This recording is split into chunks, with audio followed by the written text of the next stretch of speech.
Aquele abraço, amigos. Estamos chegando no canal Boa Vida com Boa Vida News, edição da manhã. Hoje, quinta-feira, dia 20 de novembro de 2014. E você acabou de ver aí no Clima Tempo que deve chover e deve chover bem hoje em Dourados. A previsão é de chuva 18 milímetros, 74%. Para a sexta-feira, você que já está programando, na quinta-feira você já começa a programar o final de semana, mínima de 20, máxima de 34 para amanhã.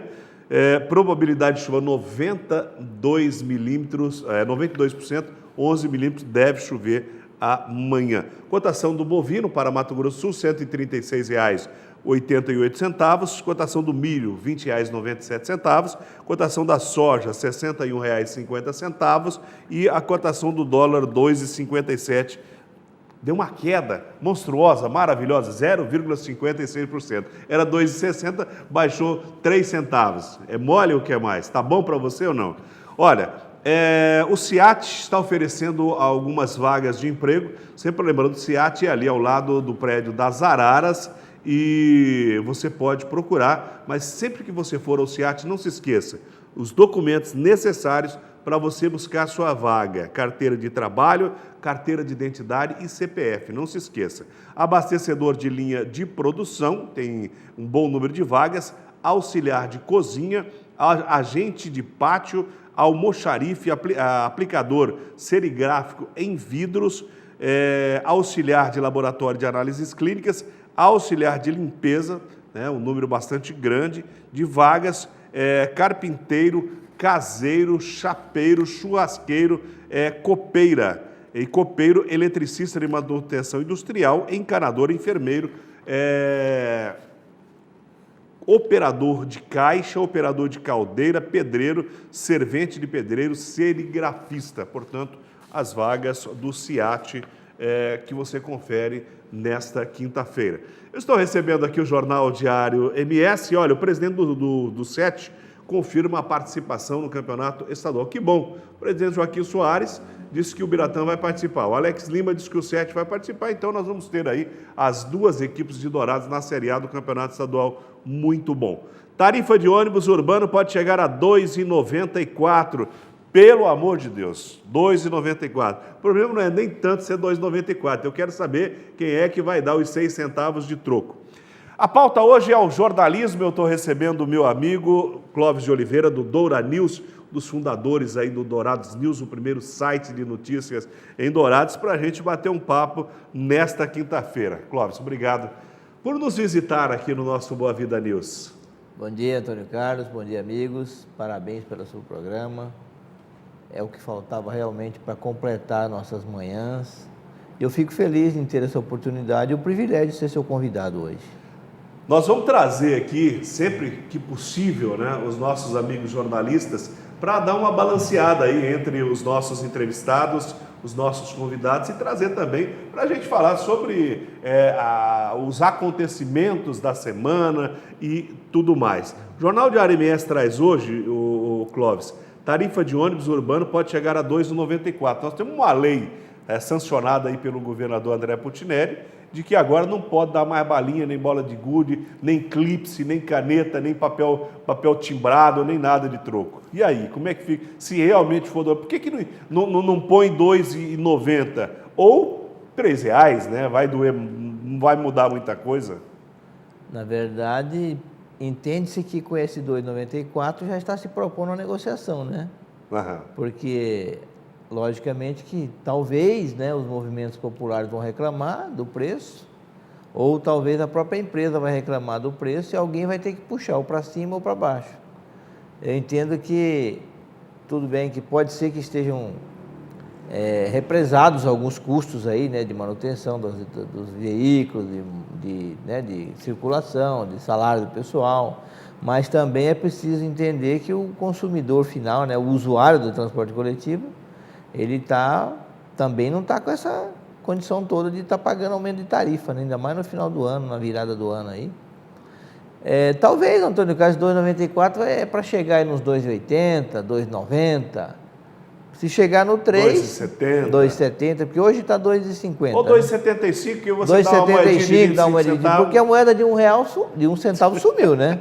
Não tem. A moeda de 1 centavo hoje virou amuleto. Quem tem está guardando, porque não existe mais no mercado.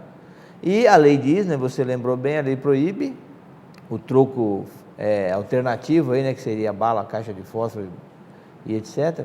Então, mas é preciso ver o que se está propondo nesse 2,94 e até onde vai essa conversa aí, porque tem que ver se agora o poder de mobilização dos movimentos aí, dos usuários do transporte coletivo vai ser reaparecer, né, reacender na cidade. Na sua opinião, o transporte coletivo de Dourados é um transporte bom?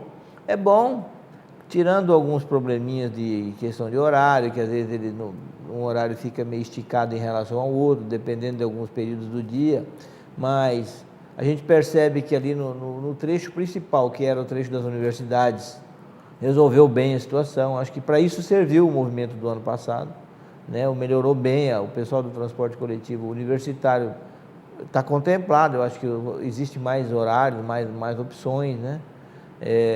Os ônibus melhoraram a qualidade, a gente percebe que houve um investimento aí por parte do setor empresarial, mas o que precisa sempre é ter aquilo, é a colaboração das duas partes, né? O usuário fazendo a parte dele, cobrando, reivindicando e valorizando o que tem, e a empresa também fazendo a parte dela, melhorando a qualidade, colocando mais gente. A gente vê muita dificuldade na questão operacional, né? Funcionários, relacionamento humano, que às vezes é dificultoso, que existe aquela muito coisa, complicado. aquela questão da sociabilidade, que às vezes a pessoa não tem, mas é preciso ter, porque as relações humanas, principalmente, devem se sobrepor à máquina, né? Você tem que ter um bom dia, tem que ter um tratamento adequado, tem que ter uma paciência com o usuário, um idoso, que está um pouquinho fora do ponto, tem que ter uma contemplação aí. Mas a gente percebe que, de uma maneira geral, hoje, eu acho até que chegou a cair um pouco o movimento de usuário de transporte coletivo, porque tem muita moto, muito carro. A pessoa hoje, todo mundo tem carro praticamente, moto, então nem se fala, a bicicleta sumiu, né? A bicicleta tem um para cada um, né? Exatamente. Então, eu penso que nós estamos bem servidos, sim, é possível dizer que sim. Do tempo que nós degustávamos paçoquinha, tomávamos uma cerveja, jogávamos lá uma sinuquinha, eu, você, saudoso Prudêncio Campos, Vander Verão, tem quanto tempo isso? 80? 80, na década de 80, finais dos anos 70, né? 79, 80, 82, foi o forte ali, né, dos movimentos estudantil. Você começou na imprensa onde? Comecei na imprensa na Rádio Clube de Dourados. Eu entrei em setembro de 1979 na Rádio Clube. Eu entrei em abril de 1976 na Rádio Clube de Dourados. Eu tinha 3 anos. Com o Zé Guerreiro. Saudoso Velho Tatal. Saudoso Velho Tatal, que era o programa matinal esportiva. Eu entrei para ajudá-lo a fazer o programa de esportes da Rádio Clube da época. Foi um tempo bom, viu? Tempo bom. Gostoso do jornalismo. Tempo bom, não tinha Facebook, não tinha WhatsApp, não tinha celular, não tinha computador, não tinha Era notebook. fax para você receber notícia? O fax veio um pouquinho depois, né? O fax um pouco depois. Não tinha o fax, ainda era a Olivetti mesmo. Da tilografia. Da tilografia. O transporte era bicicleta, Calói. Levei o nome por causa disso. Você levou o nome, um apelido de Calói por conta disso. Então a gente tinha aquela bicicleta que corria a cidade inteira. A delegacia de polícia mais próxima era no Jardim Flórida. Flórida, né? O campo de futebol... O presídio era no Flórida. O campo de futebol mais próximo era o do Biratã, lá em cima, onde ainda tem hoje. E o campo do Floresta, perto do Imaculada, que eram os campos mais próximos, né? Depois surgiram o Velozão, em frente ao Reis Veloso, o Vidrão, lá do comercialzinho ali, onde hoje, na rua aqui da Ona, lá embaixo. O Beirão ali, né, que a gente conheceu bem. Aqui onde é o Vladimiro do Amaral. Vladimiro do Amaral. Então, era aqueles campos que a gente visitava de bicicleta, fazendo reportagem com o esporte amador, que chegou a ser muito forte em Dourados. Nessa oportunidade, nessa época, Clóvis, eu estou conversando com o Clóvis de Oliveira, hoje sócio proprietário do site Douranews, site de notícias. Nessa época, surgiu a União Douradense de Estudantes Bons Tempos. Como que surgiu? Que época que surgiu e você foi um dos fundadores? A UD nós fundamos, era um grupo de estudantes, né? Fundamos a UD em 1979, novembro de 1979. E a primeira eleição aconteceu em abril de 1980. Foi uma eleição disputadíssima, 2 chapas na época. Eu era estudante do Reis Veloso. Nós montamos um grupo, né, a partir do Reis Veloso. E aí criamos a UD, que teve ramificações na cidade inteira, obviamente, com todas as escolas participando. E as primeiras eleições foram realizadas em abril de 80, quando foi eleita a primeira diretoria. Eu tive a felicidade de ser eleito o primeiro presidente, mas nós tínhamos na diretoria pessoas, estudantes, companheiros de todas as escolas de Dourados, inclusive de alguns distritos até. Panambi, Indápolis, participaram ativamente. É uma entidade muito forte que tinha, inclusive, uma propriedade, tinha uma sede. O que virou disso? A UD tinha uma sede realmente próxima ao Rádio Clube, inclusive. Próximo ao Rádio Clube, também já não tem mais ali. Ao lado da Rádio Clube tinha uma sede, e essa sede ela tinha uma pendência por causa da localização ali, o terreno não estava regularizado, porque a diretoria anterior não regularizou, a diretoria que tinha em Dourado ADES, uma entidade que chamava ADES, Associação Douradense de Estudantes Secundaristas. Como essa associação deixou de funcionar, aí surgiu a proposta de criar a UD, União Douradense de Estudantes. Quando nós fizemos a UD, nós procuramos o pessoal que morava, inclusive, no terreno da UD, para regularizar, para não criar aquele uso capião que estava se criando já, que o pessoal que morava ali de favor e tal. E foram muito gente boa, o pessoal foi muito compreensivo e concordou em continuar cuidando do patrimônio, mas cuidando do espaço ali, não tinha nada, só uma casa. Aí nós fizemos um projeto para construir a sede própria, aquela coisa toda, regularizamos o terreno, deixamos o pessoal lá. Aí quando nós deixamos a diretoria em 84, que foi o segundo mandato já do meu vice na época, o ex-vice, que era o João Carlos Torraco, o Macarrão, foi o sucessor do meu mandato, nós deixamos a diretoria em 84 e a diretoria seguinte que entrou promoveu uma reforma para construir as salas do prédio e tal. E contratou uma empresa de construção civil, um grupo de pessoas para trabalhar, e não pagou esse grupo de pessoas. Aí começou o problema. Em não pagando esse grupo de pessoas que trabalhou, esse grupo entrou na justiça e reivindicou. O que a UD tinha? O terreno. Reivindicou o terreno como pagamento. A justiça entendeu na época que a UD tinha que pagar o pessoal que fez o serviço, logicamente, como a UD não tinha dinheiro, não tinha capital, não se preparou para isso. Aí as pessoas que fizeram a obra ganharam o terreno na justiça. E logicamente que não tinham interesse no terreno, eles queriam dinheiro. E obviamente em seguida apareceram os chamados investidores na época, né? E acabaram comprando o terreno que era da UD e por consequência dos trabalhadores da obra. E a UD hoje virou um patrimônio empresarial, um grupo médico, não lembro nem o nome direito, mas se formou lá um conjunto de serviços médicos na área e a UD virou cinzas, né? O espaço virou cinza. Não só o espaço físico, como a entidade em si. Hoje, praticamente, você não sabe onde ela está, quem dirige, quem comanda. Infelizmente, no universo aí de quase 30 mil estudantes que nós temos em Dourados, não se tem hoje uma representação organizada do movimento estudantil.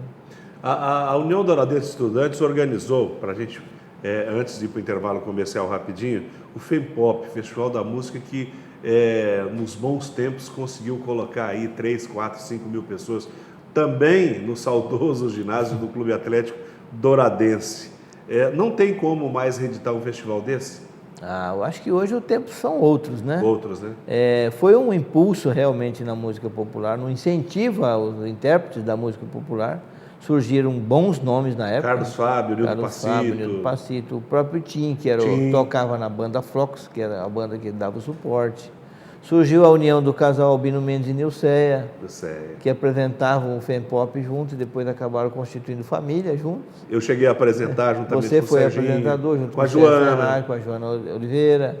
Então, quer dizer, nós criamos alguns talentos ali. Elzio Lima, que interpretava... Elzinho está em Campo Grande. Rosana Miguel, esposa do Maurício Peralta, que interpretava muito bem, chegou a fazer músicas. Célia Cristina, que depois enveredou o Ezinho, que aliás é pai da Heloísa. Nós gravamos aqui a Elo e a Fran, no nosso Bares da Cidade, canta uma barbaridade. Exatamente, puxou o pai. O pai era exímio representante da geração Roberto Carlos aqui em Dourados. Cantava tudo do Roberto Carlos. Então, foram momentos assim. Carlinhos cantou ali no FEMPOP, ganhou o FEMPOP. A Naurelino Ramos, que hoje é jornalista em Nova Andradina, ganhou o FEMPOP. Então, tivemos assim nomes que eram um processo seletivo interessante, né? Se fazia as eliminatórias nas escolas, saíam 2 representantes por escola, E depois tinha a finalíssima no ginásio do CAD, na época, que chegou realmente na época que o carro era muito raro, pouca gente tinha, né, no movimento principalmente, mas as pessoas atravessavam a cidade inteira a pé para ir no ginásio. Tinha o concurso de torcidas que fazia um sucesso danado, pessoal, muita gente levava banda, fanfarra e uniformizada, e aquela coisa toda era bem animada. Então foi um momento interessante onde o principal era a confraternização, a integração, a participação social. Não havia essa preocupação que tem hoje de beber, encher a cara e terminar em briga. Terminava sempre em festa, realmente. O momento era interessante. Então, eu acho que a UD marcou um período, ela ajudou culturalmente, socialmente a cidade, foi um instrumento importante e que, se hoje tivesse aí, poderia estar ajudando em alguma coisa, né? Com toda certeza. Nós vamos para o intervalo comercial rapidinho, eu volto para conversar com o jornalista Clóvis de Oliveira aqui no nosso Boa Vida News. Até já.